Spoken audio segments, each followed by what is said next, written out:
사람은 살아가면서 보고 듣는 것이 참 중요합니다. 뭘 보느냐에 따라서 그 사람의 삶이 또 추구하는 것이 완전히 달라지죠.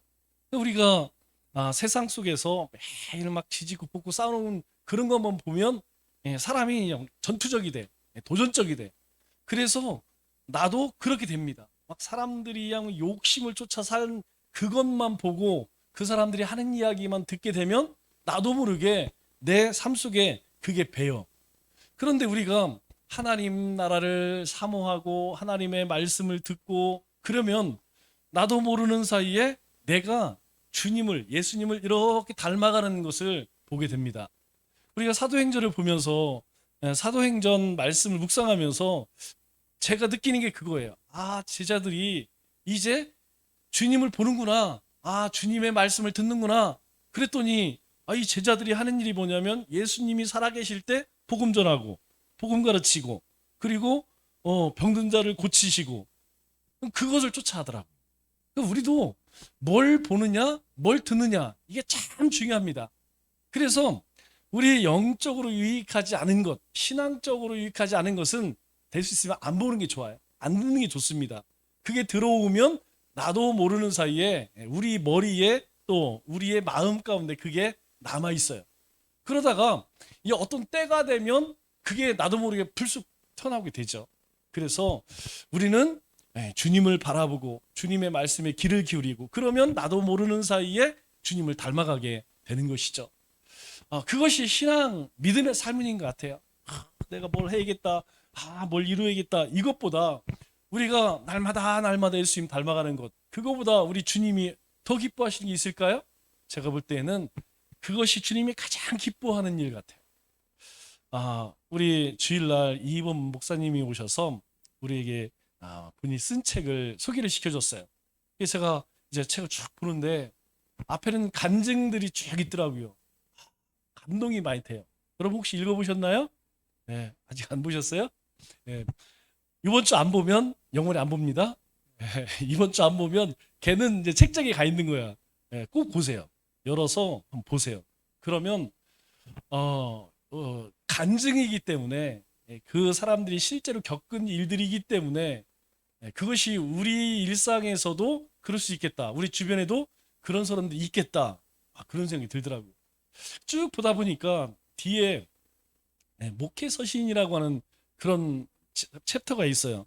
그래서 이제 목회 서신 좀 특이하다. 그래서 이렇게 보니까 목사님이 이제 목회를 하시면서 경험했던 것들을 이렇게 몇 가지 에피소드를 적었더라고요. 그 중에 하나 생각나는 게 뭐냐면 이 목사님이 글쎄 우리 교단에서는 가능할지 모르겠지만 오후 예배를 테니스 예배를 드렸대요. 그러니까 낮 예배를 드리고 성도들과 함께 어디로 가느냐? 잠실에 가면 테니스장이 있습니다. 테니스장. 테니스장에 가서 거기에서 예배를 드렸대요. 뭐 거기서 찬송하고 뭐 설교한 게 아니고 테니스 시합. 그때에 뭐 국제 사라포바라고 굉장히 유명한 여자 무슨 결승전이 있었대요. 그래서 교인들하고 다 가서 거기 가서 소리 지르고 그냥 그랬더니 성도들이 이 예배당에서 은혜 받는 것보다 이 테니스장에서 경기 보면서 더 은혜를 받더래요. 아니 자기 성도들이 그렇게 소리를 지르고 열정적인 그걸 처음 봤대. 찬양할 때는 다들 얌전하신 분들이 거기에서 그냥 자기가 좋아하는 팬이 그냥 막 점수를 얻으면 막 소리를 지르고 다들 은혜 받았다 하더라고요. 그런데 그 목사님이 그 경기를 보면서 굉장히 은혜를 받았대요. 저도 그 얘기를 듣고 좀 찔리는 부분이 많이 있더라고요. 여러분 모든 운동 경기는 어떻게 하면 잘할까가 아닙니다. 어떻게 하면 실수를 줄일까예요. 실수를 줄이는 겁니다. 모든 운동은 내가 실수를 얼마나 줄이느냐. 이 테니스도 마찬가지죠. 하다 보면 내가 잘 칠 때도 있지만 실수를 많이 하게 됩니다. 왜냐하면 상대방이 내가 실수할 만한 곳으로 보내기 때문에. 그런데 관중들의 태도가 이상하다는 거예요. 실수를 했는데 서브를 넣고 뭐 이렇게 리턴을 하고 실수를 해요. 그런데 사람들은 그 실수를 했다고 해서 야 바보다 왜 경기를 못하느냐 그렇게 야유하지 않더래요. 실수를 하는데 관중들은 막 응원을 하더래. 아, 막 힘내라고 막 박수를 치고 막 고함을 치고. 그 자기가 거기서 굉장히 은혜를 받았대. 뭐냐면 여러분, 모든 사람들이 실수를 해요. 실수를 하면 사람들은 손가락질을 합니다. 너 왜 그랬어? 너 그거밖에 못해. 그런데 이 운동 경기에서는 실수를 하면 사람들이 격려를 해준대요. 박수를 쳐준대요. 제가 그 내용을 보면서 아, 내가 그렇게 못했구나. 실수한 사람들, 연약한 사람들을 더 격려해주고 사랑해주고 박수를 쳐줬어야 되는데 아, 그걸 못했구나. 목회를 하면서 왜 운동 경기를 그렇게 뭐 여러 가지 보면서 그 생각을 못했을까? 그런 생각이 들더라고요. 그 목사님도 거기 그런 내용들을 써놨더라고요. 여러분, 그리스도인의 삶이 뭡니까? 그리스도 삶이 그런 것 같아요. 우리는 그렇게 연약하고 실수하고 그리고 잘 못하는 사람들, 그들에게 박수를 보내주고 격려를 해주고 힘이 되어주는 것. 여러분, 잘하는 사람, 있는 사람, 똑똑한 사람은요, 나 아니어도 그 주변에 사람들이 많아요. 그러나 부족한 사람들 곁에서 내가 응원해 줄 때, 그때 서로 힘이 되는 거 아니겠어요? 이스라엘 백성들은 바알과 아세라를 섬겼습니다. 여러분, 바알과 아세라는 풍요와 다산의 신이에요. 바알 숭배에 빠진 이스라엘을 하나님께서 간곡하게 부르십니다. 호세아 11장 2절 말씀을 보면 선지자들이 그들을 부를수록 이게 뭐예요? 하나님 선지자 보내서 이스라엘 백성들에게 돌아와라 돌아와라 너희 그러면 안 돼 하고 그렇게 부르면 부를수록 그들은 점점 멀리하고 바알들에게 제사하고 아로새긴 우상 앞에서 분향하였느니라. 굉장히 이상하죠. 하나님께서 부르면 부를수록 아니 더 점점 멀리하고 바알들에게 제사하고 우상들에게 분향했대요. 하나님께서 이 선지자들 보내서 그렇게 외치실 때에 얼마나 답답하시고 얼마나 이 고통스러웠으면 선지자로 하금 이렇게 말하겠습니까? 여러분, 우리는 21세기를 살아가요. 21세기 우리는 여러분 어떻습니까? 이들보다 좀 나을까요? 그렇지 않은 것 같아요. 이들보다 나은 게 별로 없는 것 같아요. 이 시대를 살아가는 우리는 더 적극적으로 바알을 섬기면 섬겼지 그렇지는 않은 것 같아요. 세상 어떻습니까? 여러분, 지금 이 시대는 번영과 풍요를 절대 이념으로 추구해요. 그저께 뉴스 보니까 뭐 대통령이 앞으로 뭐 교육 뭐 혁신을 하고 무슨 킬러 문항을 없애고 뭐 한다니까 이제 그걸로 돈 벌었던 학원 강사들이 난리가 났어요. 그래서 오늘부터 세무조사한대. 아니 속이 후련해. 그래 아니 뭐 학원에서 뭐 강사들이 돈을 벌면 얼마나 버냐 깜짝 놀랐습니다. 일명 일타 강사로 했죠. 유명한 강사. 여러분 한 달 월급 한 달 받는 비 200억을 받는데 한 달 1년이 아니고 그러면 도대체 얼마를 버는 거 얼마를 그러면 그 사람들이 그렇게 벌을 수 있었던 이유가 있을 거 아니에요. 교과서에 없는 거 있죠. 교과서 없는 문제를 내. 그러면 그 문제를 맞추기 위해서는 학원을 가야 돼. 그런데 학원에서는 그 문제를 푸는 방법을 알아. 학교에서는 안 가르쳐줘. 근데 학원에서 강사는 알아. 그러면 이게 뭔가 이게 뭐 내통하는 사람들이 있을 거 아니에요. 그게 아니고는 어떻게 그렇게 많은 사람들이 몰리고 어떻게 많은 사람들이 돈을 내겠냐 하는 거죠.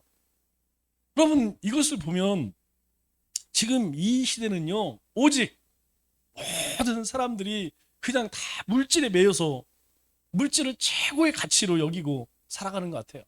여러분 그건 사실 모든 시대가 다 그랬습니다. 그런데 지금 이 시대에는 그 도를 넘은 것 같아요. 우리가 생각하는 그 상상할 수 없을 정도로 그렇게 이 물질에 매여 삽니다. 개인도 그렇고요. 나라도 마찬가지입니다. 구약시대의 선지자들이 어떻습니까? 이스라엘 백성들 그들이 바알 숭배하는 것을 아무리 말려도 그들이 빠져나옵니까? 선지자들이 그를 부를수록 그들은 점점 멀리하고 아니 부르면 돌아와야지 왜 점점점 멀어져요. 점점 더 바알을 제사하고 우상 앞에서 분향하고. 그러면 이 시대는 어떨까요? 여러분, 이 시대도 이 시대와 다를 게 없다. 이 시대에 우리가 비난할 게 없어요. 아니, 저 바보도 왜 그랬을까? 야, 그래서 얼마 후에 어떻게 결국은 나라 망했습니다. 70년 동안 포로 끌려가 갖고 완전히 나라 잃은 백성으로 그렇게 살았어요. 70년입니다. 70년. 우리가 이러한 역사를 알고 있으면서도 우리의 삶은 이 바알 숭배로부터 자유하느냐? 그렇지 못하다는 것이죠. 우리 야고보 형제가 우리 13절에서 무엇을 이야기하냐면, 지혜와 총명이 있는 사람은 선행으로 그 지혜의 온유함을 드러낸다, 이렇게 이야기합니다. 그것은 진짜 참 지혜로운 사람은 그 삶에 온유함과 겸손함을 가지고 산다는 거예요. 그 삶 속에서 다른 사람들을 높여주고 자기 자신을 낮춘다는 것입니다. 그리고 매일매일 하나님 말씀 앞에서 엎드려진다는 거예요. 그리고 야고보 형제가 또 뭘 얘기합니까? 잘못된 지혜를 가진 사람의 모습. 이게 잘못된 지혜를 가진 사람의 모습이 뭐냐면 그거예요. 시기와 질투와 다툼과 자랑과 거짓이 가득한 것. 그러니까 이 사람들은, 이런 지혜가 없는 사람, 잘못된 지혜를 가지고 있는 사람들은 늘 다른 사람을 비교해요. 그래서 다른 사람들이 자기보다 조금 뭐 낫다 그러면 이 시기 질투가 참을 수가 없는 거예요. 그래, 자기도 하지도 않고 남도 못하게 하고. 여러분, 결국 그것은 다툼을 일으킵니다. 그것 때문에 다투면, 여러분, 다투고 나면 그 다음에는 순서가 뭐죠? 그 다음에는 쪼개지는 분열입니다. 왜 이러느냐? 잘못된 지혜를 가지고 있으면 나타나는 현상이라는 거예요. 여러분, 그런 사람들을 특징이 무엇이냐면, 살펴보면 우리 애들 말로 열등감 쩔어. 열등감이 쩔어. 나는 배운 게 없어, 난 가진 게 없어, 난 뭣도 없어. 그래서 끊임없이 자기에게 있는 것은 바라보지 않고 자기에게 없는 것을 가지고 다른 사람하고 자꾸 비교해. 그러니까 그냥 셈이 나고 참을 수가 없는 거죠. 그냥 쌈딱이 되는 거예요. 쌈딱이. 또 자존감은 엄청 낮아요. 그냥 세상에서 제일 별 볼 일 없는 게 나야. 그냥 자신만 보면 한숨이 나오고, 주님 앞에 나와 기도할 때도 이런 분들은 눈물을 많이 흘려요. 막 은혜 받고 아니면 자기 죄를 회개해서 눈물을 흘리는 게 아니고 신세 타령이야. 아이고, 내 신세야. 내가 왜 이렇게 살고 있을까? 다른 사람들 보니까 다 이렇게 살고 저렇게 살고 나는 왜 이 모양이야? 이게 자존감은 바닥이고 열등감은 그냥 그 마음까지 가득하고. 여러분, 잘못된 지혜로 살아가게 되면 그 인생 가운데에서 그 마음 속에, 삶 속에 아무 필요 없는 경쟁. 여러분, 우리가 경쟁해야 되죠. 어떤 경쟁? 선한 경쟁. 하나님께 유익되는 게. 야, 네가 말기 참매를 해? 그럼 나도 한다. 네가 전도해? 그럼 나도 한다. 네가 1시간 기도해? 나는 1시간 10분 한다. 이런 경쟁을 해야 되는데 쓸데없는 경쟁. 여러분, 이로 인하여서 공연한 다툼만 일어나게 된다. 그런 다툼이요, 한번 일기 시작하면 여러분 걷잡을 수가 없습니다. 그래서 야고보 형제가 오늘 본문에 뭘 이야기했죠? 위로부터 온 지혜는 어떠한 모습으로 드러나게 되는지에 대해서 말씀하는 거예요. 잘못된 지혜는 시기와 다툼을 불러일으켜요. 그러나 위로부터 온 지혜, 하나님이 주신 지혜는 그런 게 아니라는 거예요. 오늘 17절 말씀을 우리가 이렇게 이야기하죠. 위로부터 난 지혜는 첫째, 그 다음. 그래서 8가지를 이야기합니다. 여러분, 이 8가지의 모습이 우리 삶 가운데, 여러분 삶 가운데 만약 드러난다면 여러분은 헛된, 잘못된, 거짓된 지혜 가운데 사는 것이 아니고 바로 하나님이 주신 지혜 가운데 살아가고 있다는 거예요. 그 모습 첫 번째가 뭡니까? 성결한 지혜죠. 여러분, 성결한 지혜는 자신과 사회와 공동체에게 절대 피해를 입히지 않습니다. 왜 그래요? 늘 정결한 삶을 사니까, 순전한 삶을 사니까 다른 사람들에게 피해를 입히질 않죠. 그래서 자신을 살리고 공동체를 살리고 세상을 살리는 지혜라는 거예요. 우리 팔복 있죠? 산상순의 팔복을 보면 첫 번째 이렇게 이야기하죠. 뭘 얘기합니까? 마음이 청결한 사람은 복이 있나니 그들이 하나님을 볼 것이미요. 이렇게 이야기해요. 여러분, 마음이 청결하면 우리의 마음 가운데 온갖 더러운 걸로 가득 찬 것이 아니고 우리의 마음이 깨끗하면 그 사람은 하나님을 본대요. 하나님을 보는 사람은 세상 속에서, 아니 하나님을 보고 있는데 세상 속에서 그냥 더럽고 추악한 일을 할 수 있을까요? 모사 꾸미고 막 악한 일하고 뒤서 이간질하고, 여러분 그런 거 할 수 있을까요? 하나님을 보는 사람이 못합니다. 여러분 불 끄고 나쁜 짓 하지 불 켜놓고 나쁜 짓 못해요. 여러분 벌건 대낮에 사람들이 있는 곳에서 나쁜 짓 하기가, 이거는 완전히 이게 사람이 아니에요. 그런 사람, 음침한 곳, 어두운 곳, 여기에서 나쁜 일이 일어나는, 하나님이 보고 계신데 여러분 절대 함부로 막 살지 못한다는 것이죠. 우리의 마음이 정결하면 우리가 하나님 앞에서 그렇게 살아갈 수 있다는 것이에요. 두 번째가 뭡니까? 화평한 지혜를 이야기합니다. 여러분 이 지혜를 가진 사람이 있는 곳에는 항상 평화가 있어요. 다툼이 없다는 얘기예요. 싸움이 없다는 이야기입니다. 야, 네가 잘났니 내가 잘났느니, 아니 그래 네가 잘났어. 이게 내 거니 네 거니, 아니 그래 네 거 해. 이런 지혜를, 이런 화평의 지혜를 가진 사람은 화평을 만드는 일을 한다는 거예요. 어떤 사람이 불만이 있고 어떤 사람들이 그냥 마음 가운데에 분을 품고 있고, 그러면 가서 이야기를 나눠주고 들어주고 필요하면 필요를 채워주고. 그래서 우리 팔복이 뭐라고 이야기해요? 화평케 하는 자 복이 있나니 저희가 하나님의 아들이라 일컬음을 받을 것이미요. 사람들이 그런다는 거예요. 야, 이 사람만 오면 그냥 시끌시끌한 것이 다 정리가 돼.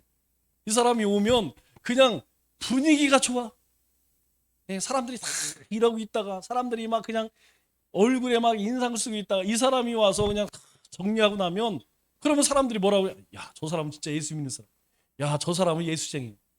야, 저 사람은 정말 목사예요. 저 사람은 진짜 장로님이요. 야, 저 사람은 진짜 집사예요. 사람들이요 그렇게 말한다는 거예요. 언제? 분열과 다툼을 만드는 것이 아니고 내가 사람들 세상 속에서 화평케 하는 자로, 피스메이커로 살아갈 때 그렇게 된다는 것입니다. 세 번째가 뭐예요? 세 번째 지혜는 관용하는 지혜입니다. 관용은 뭐냐, 무슨 뜻이냐면 용서하고 받아주며 여유가 있는 태도를 이야기해요. 여러분 관용은 약한 여기 긍휼히 여기는 것입니다. 힘을, 자기 가지고 있는 힘을 강한 대적을 상대하기 위해 약한 자를 위해 쓰는 것이 아니고 강한 자를 위해 쓴다는 거예요. 여러분 세상을 가만히 보면 그렇습니다. 강강약약. 여러분 이게 무슨 말이에요? 강한 사람에게 강하고 약한 사람에게 약해. 여러분 그리스도인은 그런 사람들입니다. 그런데요 세상은 어떠냐면 거꾸로예요. 강약 약강이에요. 강한 사람에게는 약해. 강한 사람, 돈 있는 사람, 힘 있는 사람 가면 은맥이 죽어. 아무 말도 못해. 오히려 약한 사람에게 가면 그냥 목에 힘을 주고 그냥 조금만 있으면 그거 드러내고 자랑하고 싶어갖고 그냥 개뿔도 없는 사람 앞에 가갖고 그냥 그거 해서 뭐 할 거예요? 관용의 지혜는 바로 그런 것이라는 거예요. 약한 사람에게 따뜻함으로 하나님의 사랑을 보여주는 거예요. 우리가 살아가면서 우리 삶의 주변에 그런 사람들이 얼마나 많습니까? 그들에게 가서 손 한번 잡아주는 거예요. 오늘 3주 만에 이춘에 성도님이 왔어요. 우리 초청 때 왔었죠. 여러분 그분이 굉장히 보기보다 연세가 많으세요. 그리고 보기보다 병이 많어. 지금 허리 우리 이 협착이 돼갖고 다리가, 그거 안 아픈 분은 몰라요. 여러분 이 전기가 옵니다. 이 하반신이 전기가 찌릿찌릿. 앉지도 못하고 서지도 못하고 시술해야 되는데 할 수도 없어. 거기에다가 장애가 있어. 또 감기 몸살이 왔어. 그래 막 2주 동안 막 죽다 살아나다 오셨더라고. 가실 때에 뭐 줄 게 없잖아요. 그래서 제 방에 있는 뭐 사탕에 과자가 전부 주머니나 주머니 다 채워줬어. 가시면서 그냥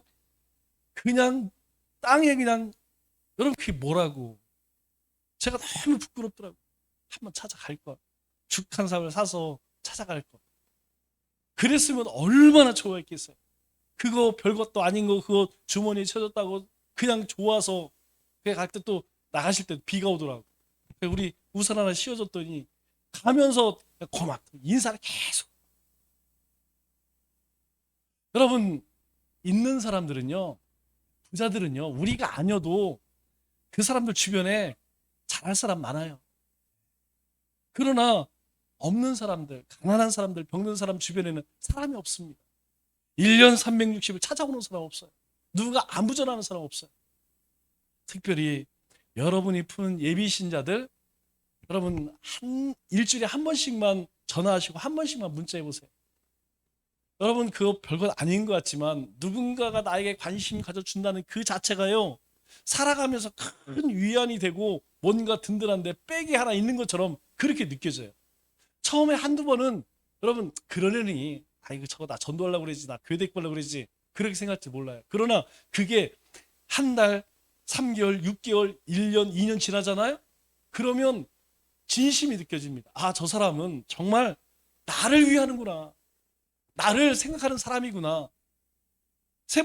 네 번째 지혜는 뭡니까? 양순이죠. 양순은 성격과 몸가짐이 어질고 순하다라는 뜻입니다. 그래서 타인에게 허리를 숙일 수 있는 그런 지혜죠. 여러분, 다른 사람에게 고개를 숙이는 것 쉬울까요? 네, 쉽지가 않습니다. 우리가 권위 있는 사람에게 고개 숙이는 건 쉬워요. 여러분들이 저를 만나고 아이고 목사님 안녕하세요 인사 쉽습니다. 그런데 나보다 못한 사람들에게 찾아가서 고개를 숙이는 것, 여러분 이건 쉽지가 않다는 것이죠. 뿐만 아니라 이 양순의 지혜는 무엇이냐면 작은 것이라도 약속을 지키고 또 법규를 지킬 수 있는 그런 지혜. 여러분, 우리가 사람 있을 때에는 잘 지키죠? 근데 사람 보지 않으면요, 주머니 휴게 있어? 있을 때는 못 버려. 근데 없을 때는 그냥 쉽습니다. 여러분, 낮에 신호등 어기는 사람 별로 없어요. 새벽 예배 보면 신호를 지키는 사람 별로 없어요. 차 없으면 다 갑니다. 차 없으면 차가 그냥 가요.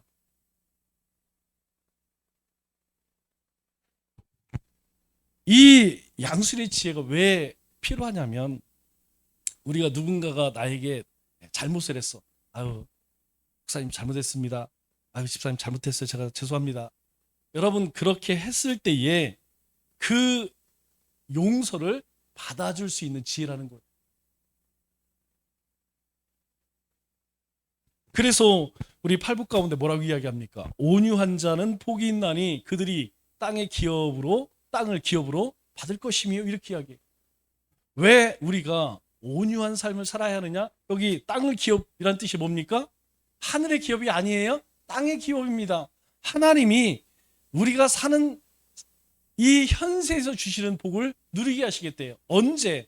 온유할 때에.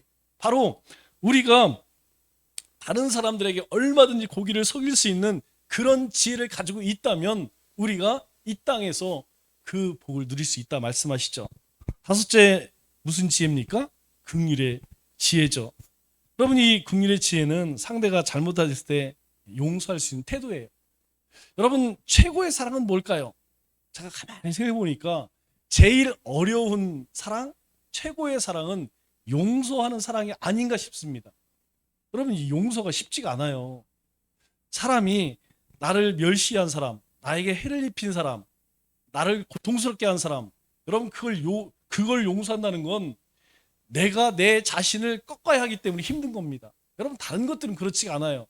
내가 내 자신을 꺾어야만 되는 일이기 때문에 이 용서라는 것이 힘들다는 거예요. 그런데 누군가를 용서하기 위해서는 우리 마음 가운데 기본적으로 어떤 마음이 있으냐면 긍휼한 불쌍히 여기는 마음이 있어야 돼요. 여러분, 우리가 마음 가운데 분을 품고 있다가 하나님 앞에 용서하기를 원합니다 그렇게 기도하면서 어느 날 그 사람이요 불쌍하게 느껴져요. 제가 이걸 어디서 이렇게 보냐면 우리 아내들이 남편을 볼 때 그러더라고요. 그냥 맨날 뒤에서 이러다가 어느 날 자기 남편을 보면서 불쌍하게 느껴진대요. 그렇게 이야기하시는 분들이 굉장히 많습니다. 그렇게 불쌍히 여기지면 그동안 그냥 마음에 그렇게 쌓였던 것들 있죠? 그것들이 싹 사라진다고 이야기를 하더라고요. 여러분, 우리 가운데 긍휼한 마음을 갖지 않으면 여러분 다른 사람들이 절대 용서가 되어지지 않는다는 거예요. 우리의 마음이 먼저 그런 다른 사람들의 잘못에 대해서 악을 악으로 갚는 것이 아니고 선을 갚을 수 있는 마음을 품을 때에 그런 긍휼의 지혜가 있을 때에 용서할 수 있게 된다는 것이죠. 그래서 그럼에도 불구하고 진짜 용서하기 힘든 사람들이 있죠. 여러분 그때 다윗은 어떻게 했죠? 야, 내가 복수해야지. 이제 참을 만큼 참았으니까, 야, 7번씩 70번 참았으니까 이제 가서. 여러분 그러지 않았어요. 이 다윗이 정말 고통스러울 때는 그 문제를 가지고 어디로 가요? 하나님 앞에 갑니다. 그리고 하나님 앞에 고합니다. 제가 시편 말씀을 쫙 우리가 마귀 찬미하고 있죠? 시편 말씀을 쭉 읽으면서 느낀 게 뭐냐? 야, 다윗이 하나님 앞에 일러 바치는 데는 선수구나. 여러분 그거 안 느끼세요? 다윗이 그 시편 말씀 읽어보면 그때의 상황이 그냥 느껴져. 얼마나 분하고 억울한지. 그런데 뭐라고 그래요? 하나님께 다 일러 바치는 거예요. 그리고 하나님께서 갚아주실 것입니다. 하나님께 제가 고하니까 하나님께서 갚아주실 것입니다. 다윗은 하나님을 알았어요. 여러분 우리가 하나님을 안다면 이 긍휼한 마음을 가져야 됩니다. 긍휼의 지혜를 가져야 합니다. 그래서 팔복에도 뭐라고 이야기해요? 팔복에서도 긍휼히 여기는 자가 복이 있나니 그 사람이 긍휼히 여김을 받는다는 거예요.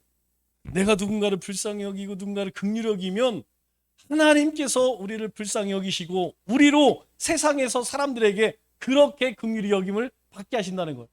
저놈은 그냥 죽어 싸 망했어. 여러분 그게 아니고 저 사람 사고 났대? 저 사람 망했대? 저 사람 참 좋은 사람인데. 여러분 우리가 살아가면서 사람들에게 그런 대접을 받아야 되지 않겠어요? 우리가 뭔가 다치거나 사고 나면 내가 그놈 인생 그렇게 살다가 그렇게 될 줄 알았어. 아주 말똥 싸버렸어. 아주 속이 후련하네.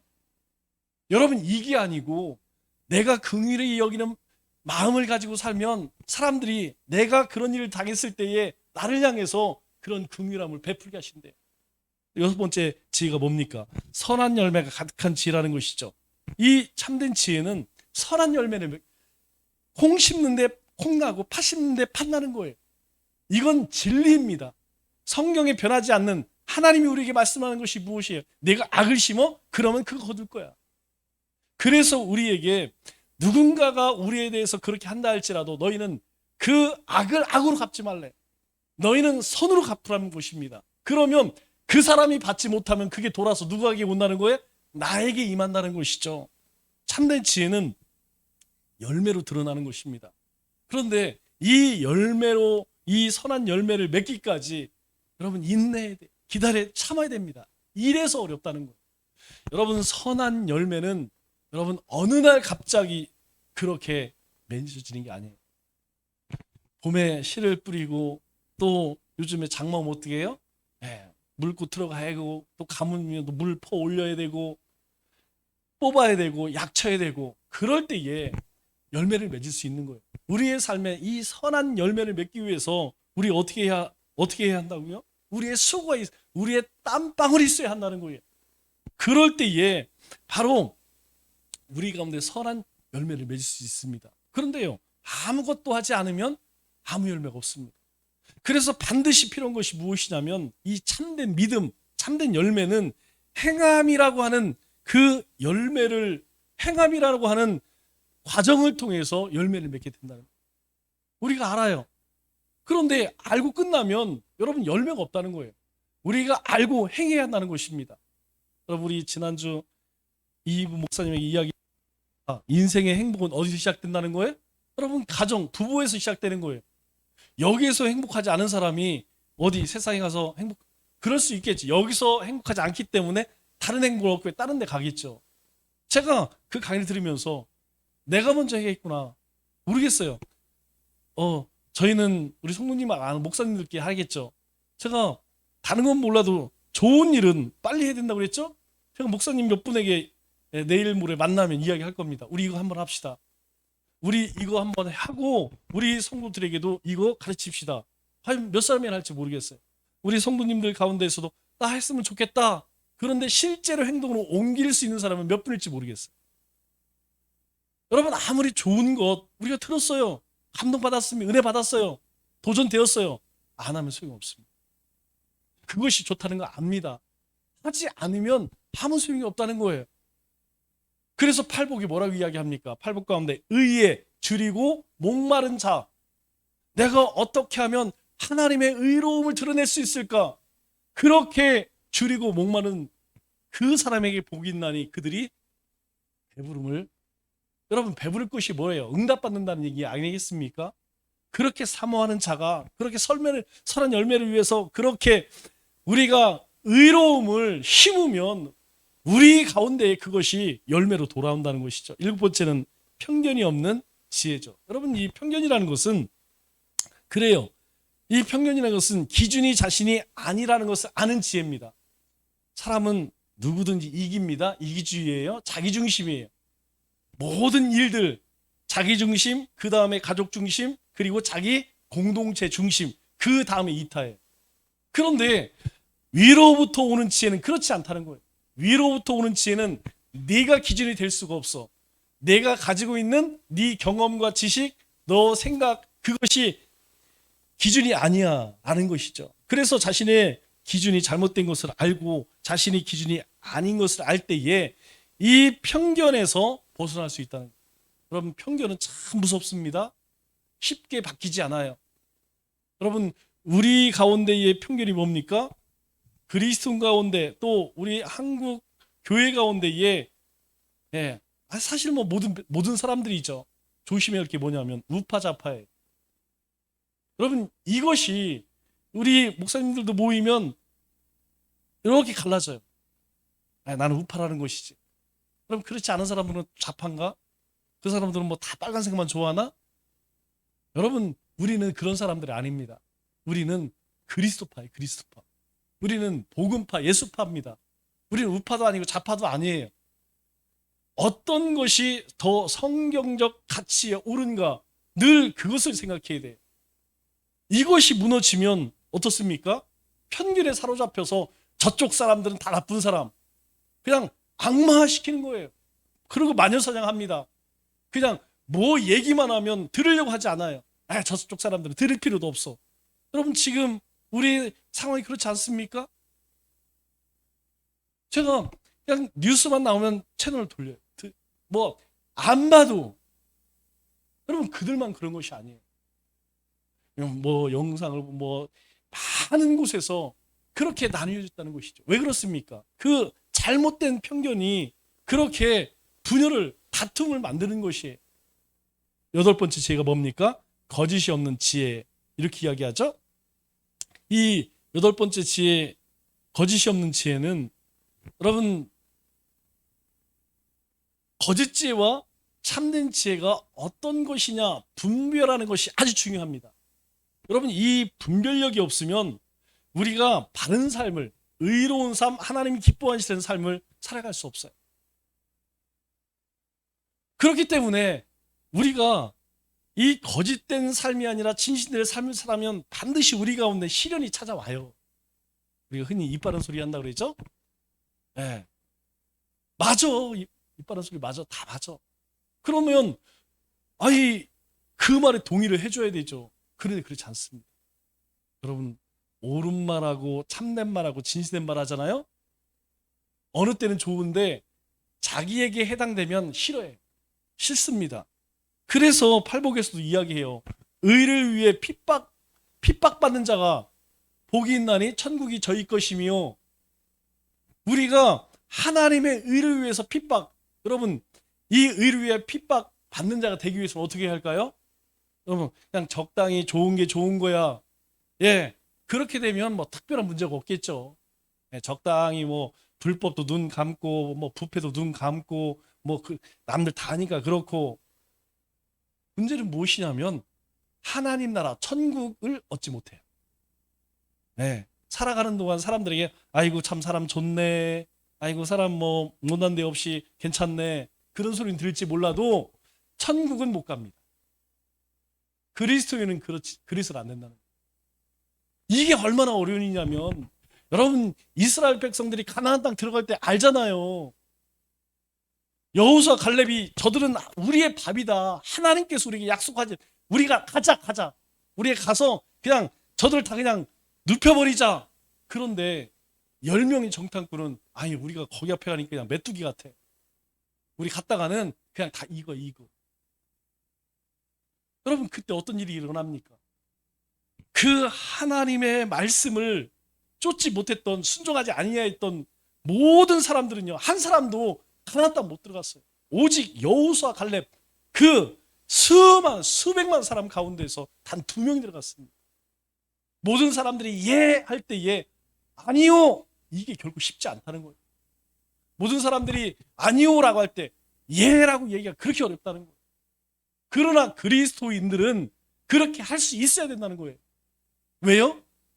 그렇게 하는 자가 천국의 삶을 누린다는 겁니다. 사람들에게는 좀 이렇게 뭐 욕을 먹고 좋은 대접 못 받겠죠. 받을 수가 없죠.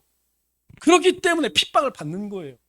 그 핍박으로 인하여서, 그 의를 위한 핍박 때문에 바로 우리가 살면서 하나님의 다스림, 하나님이 주시는 은혜 가운데 살게 된다는 것이죠.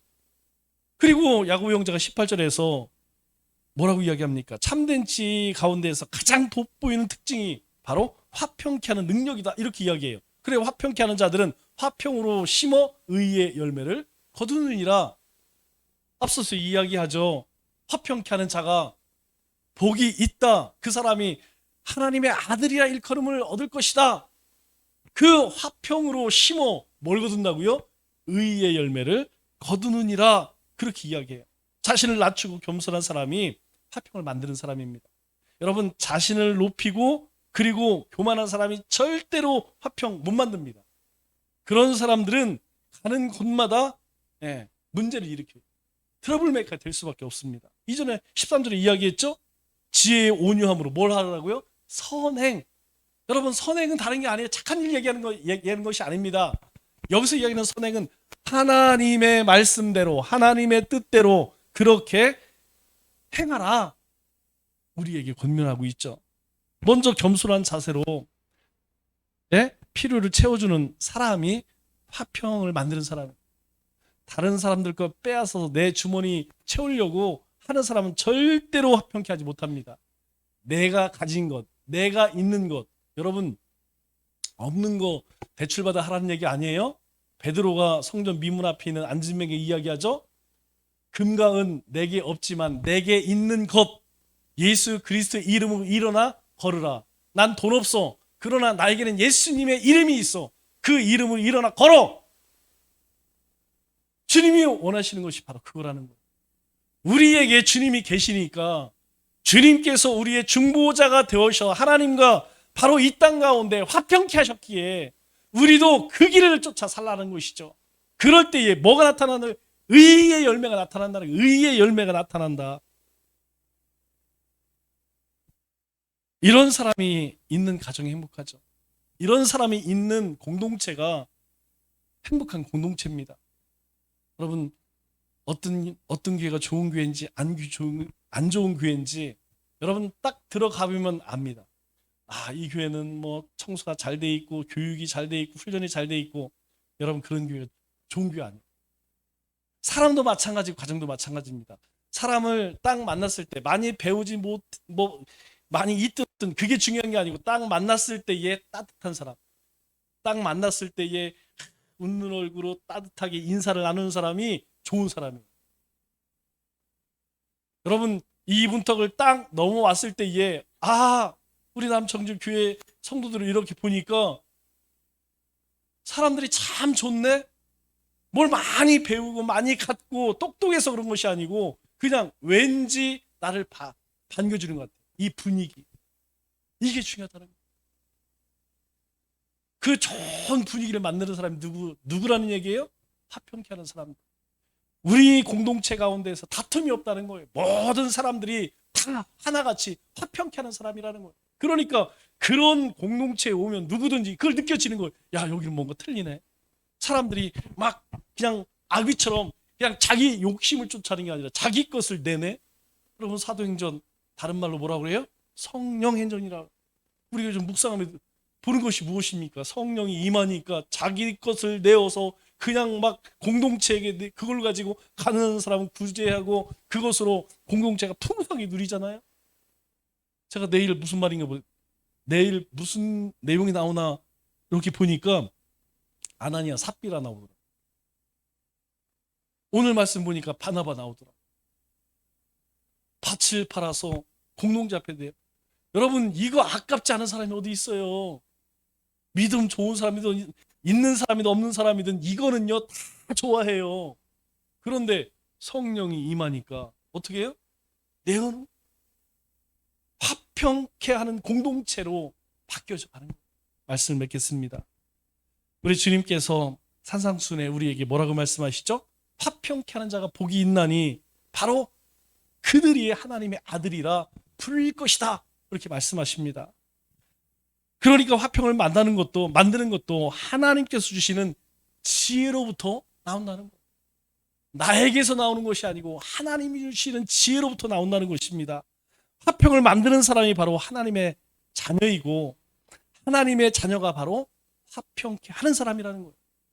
여러분, 남은 3일 우리가 세상 속에 들어가서 먼저 하나님과 화목하고 그리고 그 다음에 우리 지체들, 우리 이웃들과 화평한 삶을 살아가는 우리 믿음의 권속들 되시길 주님의 이름으로 축원합니다.